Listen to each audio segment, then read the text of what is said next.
चीनमधील HPMV व्हायरसमुळे महाराष्ट्रातील आरोग्य विभाग सज्ज, सावध राहण्याचा आरोग्य विभागाचा नागरिकांना सल्ला। बीड हत्याकांड प्रकरणी सर्वपक्षीय नेते आज राज्यपालांची घेणार भेट। भाजप आमदार सुरेश धस, काँग्रेस नेते विजय वडेट्टीवार आणि अंबादास दानवे राज्यपालांना भेटून तक्रार करणार। बीडमध्ये आज संविधान बचाव जनआक्रोश मोर्चा, सर्व दलित संघटना आज रस्त्यावर उतरणार। वाल्मिक कराडला मोका लावण्याच्या हालचाली सुरू, देशमुख कुटुंबाची आरोपींना मोका लावण्याची मागणी, मोका लागल्यास जामीन मिळणं कठीण।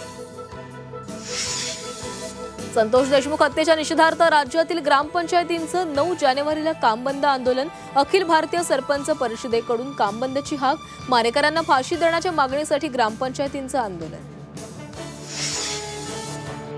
वर्ध्यातील आर्वी तालुक्यात 70 जनावरांना विषबाधा, सावळापूर शिवारातील घटना, 11 जनावरांचा मृत्यू।